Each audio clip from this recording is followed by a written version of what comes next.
তো খেয়াল রাখো নামাজ হয়ে যাবে। আল্লাহ তাআলাই উনার 99টা নামের মধ্যে একটা আছে তাকওয়া।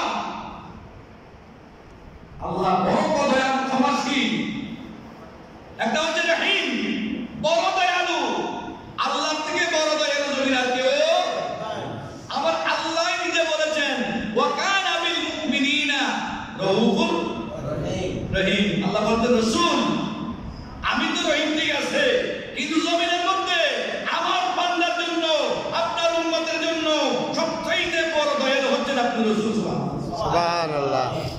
আল্লাহর নামের থেকে রাউফুর এই নামটা এটা রাসূলের দান করেছেন আল্লাহ। এটা আপনার নাম, আমার নাম, এটা আপনার নাম, এটার উপর আপনার নাজ লাগবে বড় করে বলবেন সুবহানাল্লাহ। এজন্য মুসলমান সারা বিশ্বের মধ্যে আজকে মুসলমান এত নির্যাতিত নিপীড়িত কেন জানেননি? আমাদের মধ্য থেকে নবীর সুন্নতগুলো উঠে যাচ্ছে, আমাদের মধ্য থেকে হালাল হারামের আমরা কি হচ্ছে না, পার্থক্য করছি না, যেটা পাচ্ছি সেটাকে ফেলতেছি। সমাজের মধ্যে অন্যায় হচ্ছে, বাধা দিচ্ছি না, বাধা দেওয়ার কোনো সুযোগ রাখছি না। আমি আমার ক্ষমতা আছে, বাধা দেওয়ার সুযোগ আছে, কিন্তু আমি কি বলি আমার কি পাইছে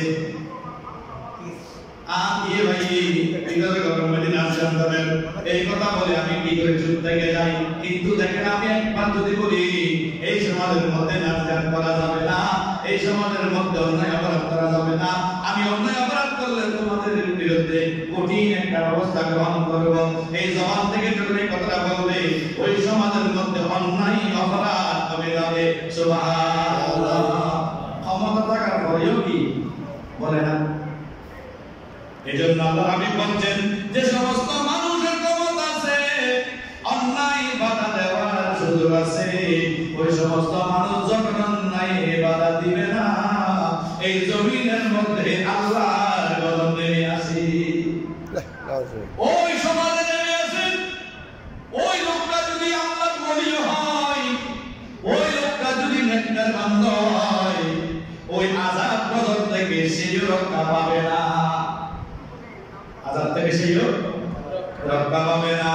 আজকে সারা বিশ্বব্যাপী আজকে ফিলিস্তিনের দিকে তাকান, মুসলমান নির্যাতিত, চেচনিয়ে তাকান মুসলমান নির্যাতিত, বসনিয়ে তাকান মুসলমান নির্যাতিত, আমেরিকার দিকে তাকান মুসলমান নির্যাতিত, সৌদি আরবের মুসলিম কান্ট্রি সেখানে মুসলমান নির্যাতিত, সেখানে নির্যাতিত মানুষ বাংলার জমিনে সেখানে আমরা মুসলমানকে নির্যাতিত, ঠিক না? কিন্তু এই নির্যাতিত কেন? এটা কারো দোষ নয়, এটা আমাদের দোষ। আমাদের কারণে আমরা নির্যাতিত হচ্ছি, আমাদের কারণে আমরা বড় সমস্যার মধ্যে পড়ছি। ঘরের ভিতরে পায়ে পায়ে যুদ্ধ লেগে থাকে, একদিন নয়, 2 দিন নয়, বছর নয়, 2 বছর নয়, 20 বছর পর্যন্ত পায়ে পায়ে যুদ্ধ লেগে থাকে। কিসের যুদ্ধ? সম্পদের যুদ্ধ। সম্পদ ভাগ করে না, এক ভাই বেশ নেই, এক ভাই কম নেই, এক ভাই কম নেই, এক ভাই বেশ নেই, এইটার জন্য পায়ে পায়ে দ্বন্দ্ব লেগে থাকে। আমার ভাইয়েরা শোনো, আল্লাহ রাসূলের হুকুম, আল্লাহ রাসূলের সুন্নাত, আল্লাহর হুকুম বাস্তবায়ন করো। যখন তোমার পথ থেকে যখন বিরত দূর হয়ে যাবে, ওই সমাজ থেকে বিরত আস্তে আস্তে দূর হয়ে যাবে। সুবহানাল্লাহ।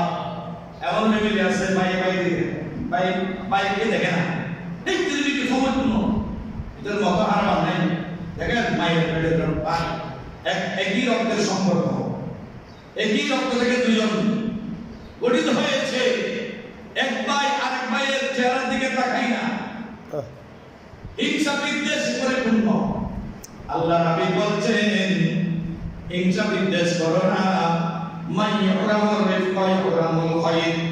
এই আমার উম্মতেরা শুনো, তোমরা নম্রতা অর্জন করো, একটু নম্রতা বুঝবা নাও, একটু নরম হয়ে যাও, মানুষের প্রতি সহনশীল হও, মানুষের প্রতি দয়াশীল হও, মানুষের প্রতি তুমি একটু বারণমুক্তি হয়ে যাও। যদি তোমার কাছে নম্রতা না থাকে, তোমার জন্য কোনো কল্যাণ আল্লাহর পক্ষ থেকে আসবে না। তুমি যদি মানুষের প্রতি কঠিন হৃদয় হও, তুমি যদি মানুষের প্রতি কঠোর হয়ে যাও, নম্রতাবোধ তুমি যদি না দেখাও, তাহলে খেয়াল রাখো আল্লাহর পক্ষ থেকে যে সমস্ত কল্যাণ নাযিল হয়, সে কল্যাণ থেকে তুমি কখনো পাবে না, ওই কল্যাণ থেকে তুমি বঞ্চিত হয়ে যাবে। আল্লাহ রাসূল বললেন আল মুসলিম ওয়াল মুসলিম, মুসলমান মুসলমানের ভাই। কি বলছেন? এখানে নিজের ভাই পরের ভাই বিভাগ করে নাই। এক মুসলমান মুসলমান আর মুসলমানের ভাই বলেছেন এই আজকে আমরা মুসলমানেরা যুদ্ধ বিগ্রহে লিপ্ত, একজন আরেকজনকে মারার জন্য প্রস্তুত, একজন আরেকজনকে ক্ষতি করার জন্য প্রস্তুত।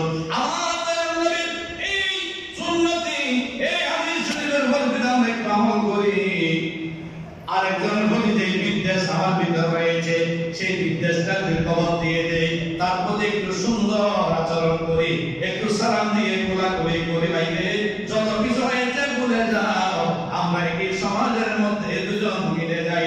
উচ্চ আওয়াজে বলুন সুবহানাল্লাহ। আল্লাহ হাবিব বলতেন যখন মিলে যাবে তোমাদের নিজের রক্তের ভাইয়ের চাইতে বেশি আপন হবে তোমার অপর মুসলমান ভাই। সুবহানাল্লাহ। ইন্নামাল মুমিনুনা ইখওয়া। আবার বলছেন মুমিনের কি ভাই, তোমরা মুমিনকে হয়ে যাও, ভাই হয়ে যাও। দেখেন আজকে সেই বিশ্বব্যাপী মুসলমান নির্যাতন করে আমাদের কারণে আমরা নির্যাতিত হচ্ছে। একটু সহজই হবে,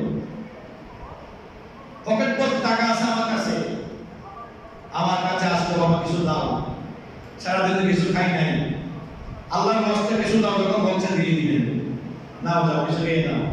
আজকে আমি যখন দিব না, আপনি যখন দিবে না, কোন মুসলমানের কাছ থেকে যখন পাই নাই, সে একজন অন্য ধর্মের কাছে যাবে। বাইরে এতগুলো মুসলমান আমার আত্মীয় স্বজন, আমার পাড়াপড়শি, আমি আজকে একদিন যাবো, আমাকে খাবার দেয় না, তুমি একটু খাবার দাও।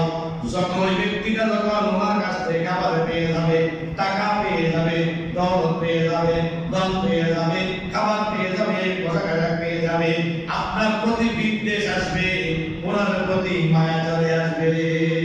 ঠিক খেয়াল করতে হবে যাতে একজন ভাই আপনার ভাইয়ের উপর বিদ্বেষ না আসে। ওই কাজটা করতে হবে। টাকা নাই, পয়সা নাই, দিতে পারবেন না, সুন্দর করে বুঝাই দিবেন, এখন তো ঘরে টাকা নাই, আপনার নেই, কিন্তু এমন কোন আচরণ করা যাবে না যে আচরণের কারণে ওই ভাই কষ্ট পেয়ে তোমার প্রতি বিদ্বেষ প্রদান করবে। হাদিস শরীফের মধ্যে আল্লাহ রাসূল বলেছেন, আল মুসলিমু মান সালিমা আল মুসলিমুনা মিন লিসানিহি ওয়া ইয়াদিহি। খাঁটি মুসলমান ওই ব্যক্তি যার হাত থেকে অপর মুসলমান নিরাপদ থাকে, মুখের হাত থেকে অপর মুসলমান নিরাপদ থাকে। মুখের ভাষা এমন একটা জিনিস, আপনি বন্দুকের গুলির সাইডেও তাড়াতাড়ি লেগে যায়। মা বাবারে যখন মানুষ কষ্ট দেয়, বহুত মানুষ কষ্ট দেয়, মা বাবারে মারিয়া কষ্ট দেয়, জবান নষ্ট দেয়, কিন্তু জবান থেকে কষ্ট দেয়। একটা কিতাবের মধ্যে এসেছে, একজন ছেলে খুব ছোটবেলায় ওই মহিলার স্বামী মারা গেছে, সেই আর বাকি জীবনে বিবাহবদ্ধ হয় নাই। ছেলেকে বড় করেছে, ব্যবসা বাণিজ্য শিখিয়েছে, ছেলের জন্য নতুন একটা সুন্দর বউ এনেছে, ছেলের জন্য। ছেলের বউর সাথে শাশুড়ির সাথে যুদ্ধ, একজন আরেকজনের সাথে মিলে না। প্রত্যেকদিন বউ বিচার দেয়, তোমার মা আমাকে অন্যায় করে, অপরাধ করে, আমাকে মারধর করে। ছেলে মার কাছে গিয়ে বিভিন্ন কথাবার্তা, মার সাথে মুখ খারাপ করে, মায়ের সাথে কথাবার্তা বলে।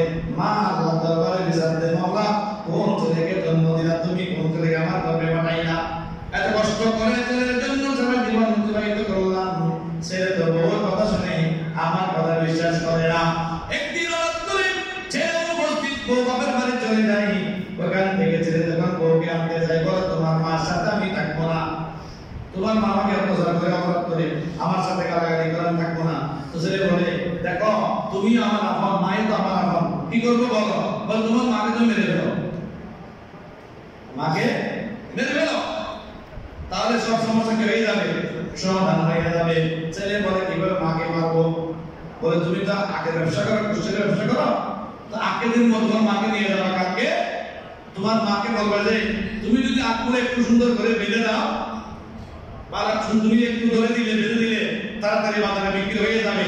এই কথা বলে তোমার মা তোমার সাথে কিন্তু আখ কেটে যাবে, সেখানে তোমার মাকে কুপিয়ে মেরে ওখানে খুঁজে ফেলবে। নিয়ে গেল মা কাকের মধ্যে, মা সুন্দর করে একটা সুন্দর করে পরিষ্কার করে করে ছেলেকে বোঝা বেঁধে দিচ্ছে। মা যখন নিচের দিকে হয়ে কাজ করতেছে, ছেলে লম্বা দাওটা নিয়ে মায়ের দিকে গেছে। যখন মাকে খুব দিবে, হঠাৎ করে দেখে যায় ছেলেটা মাকে খুব দেওয়ার পূর্বে মাটির মধ্যে অর্ধেক ডুবে গেছে। বড় করে বলুন আলহামদুলিল্লাহ। মাটির মধ্যে ডুবে যাচ্ছে। মা প্রথম দেখে না, পিছনের দিকে তাকাইলে দেখা যায় সে অর্ধেক মাটি ডুবেছে, বাকি অর্ধেক মাটির দিকে ডুবে যাচ্ছে।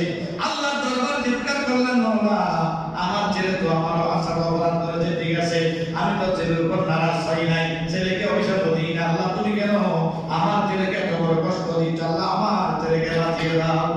মা কত বড় নিয়ামত, সুবহানাল্লাহ, কত বড় নিয়ামত। মার সাথে আচরণ খারাপ করা যাবে না, যাবে না। মানুষ মুসল্লি হয়, জুমার নামাজ পড়ে, কোরআন হাদিস শিক্ষা দেয়, কিন্তু অনেক মা বাবাকে বাদ দেয় না। অনেক সেরকম আছে মা বাবাকে বাদ দেয় না, কাগজ বাদ দেয় না। অনেক দেখেছি চোখের সামনে অনেক কিছু, কিন্তু খেয়াল রাখবেন আল্লাহর দরবারে 3 প্রকার মানুষের দোয়া কবুল। একজন হচ্ছে মজলুম, নির্যাতিত মানুষ, আল্লাহর দোয়াটা কবুল হয়ে যায়। আরটা হচ্ছে মা বাবার দোয়া, ছেলে সন্তানের জন্য। তো দোয়া যেমন আল্লাহর দরবারে ফরমাইন কবুল হয়, বরকতে কবুল হয়ে যায়। এটা মনে করবেন না যে মা আমার কথায় রাগ পেয়েছে, কিছুক্ষণ পর মনে আমাকে মাফ করে দিবে। না, একবার যদি কালো দাগ করে যায়, মায়ের অন্তরে যদি দাগ একবার ফেলে দেন, সেই দাগ কিন্তু বাকি জীবনে আর। এজন্য আমার নবী সাহাবা কামা মাকে একটা লাথি দিয়েছিল, নাউজুবিল্লাহ, মাকে একটা লাথি দিয়েছিল, কোনো কারণে আর কি। তার কামা যখন মরে যাচ্ছে, সাহাবায়ে কেরাম গেলেন, কালমা করো, কালমা মুখ দিয়ে আসে না। রাসূলের দরবারে গেলেন, ইয়া রাসূলুল্লাহ, আলকামার মুখ দিয়ে কালমা আসে না। রাসূল বললেন, দেখো তার কোন মা বাবা বেঁচে আছে কিনা। সাহাবায়ে কেরাম বললেন, ইয়া রাসূলুল্লাহ, আলকামার মা তো দুনিয়াতে বেঁচে আছে, যাও তাকে ডেকে নিয়ে আসো। আমার নবী দিতে গেলেন, আমার নবী গিয়ে বললেন, এই আলকামার মা, আলকামাকে তুমি মাফ করে দাও। ইয়া রাসূলুল্লাহ, আমার জীবন চলে যাবে, আমি আলকামাকে কোনোদিন মাফ করব না। রাসূল বলেন, কেন, কি হয়েছে, মাফ করব না কেন? বলেছে, আমাকে আমার একটা কষ্ট দিয়েছে, এখন অমাবস্যা পূর্ণিমা আসলে আমার শরীরে ব্যথা আরম্ভ হয়ে যায়, বড় করে নাউজুবিল্লাহ। আমার রাসূল বলেন, মাফ করবে না? বলেন, আমি মাফ করব না। আমার রাসূল বলেন, সাহাবায়ে কেরাম লাকড়ি জোগাড় করো, লাকড়ি জোগাড় করো, সীতা বানাও, অগ্নি জ্বালাও। লাকড়ি জোগাড় করলেন, অগ্নি জ্বালাইলেন, আলকামাকে নিয়ে এমন অবস্থায় লাকড়ির উপর সে পড়ে যায়। চিৎকার করে মা বলল, ও আল্লাহর হাবিব, আমি তো আমার ছেলেকে মাফ করে দিয়েছি, আমার চোখের সামনে আমার ছেলে কিভাবে আগুনের মধ্যে জ্বলবে। ইয়া রাসূলুল্লাহ, আমি ছেলেকে মাফ করে দিলাম। আমার দয়াল নবী আলকামাকে নামাইলেন, সাহাবায়ে কেরাম নামাইতে ডাকলেন। আমার নবী বললেন, আলকামা দেখো, আমি রাসূল তোমার কাছে এসেছি, জবান থেকে কালমা উচ্চারণ করো, এই জমিন থেকে আল্লাহর হুকুমে বিদায় গ্রহণ করো। সুবহানাল্লাহ। সাথে সাথে কালমা জমিন থেকে বলেন ইন্তেকাল করলেন। জন্য যাদের মা বাবা আছে তার জন্য করে জান্নাত আছে। সুবহানাল্লাহ। আর যার মা বাবা নাই তার মনে ক্ষমতা কেউ নেই। অনেকে মনে করেন কি মা বাবা নাই, কোনো টেনশন নাই, আসলে নয়।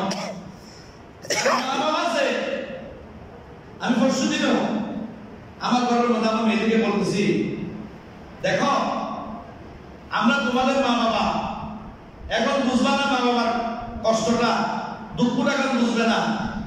ঘরের মধ্যে মা আছে, মায়ের দুঃখটা আমি বুঝি। মা আছে বলে আজকে মা করে ঘরের মধ্যে ঢুকতেছি, মাকে অন্তত একবার ডেকে করে দেখতেছি, মা তুমি কেমন আছো।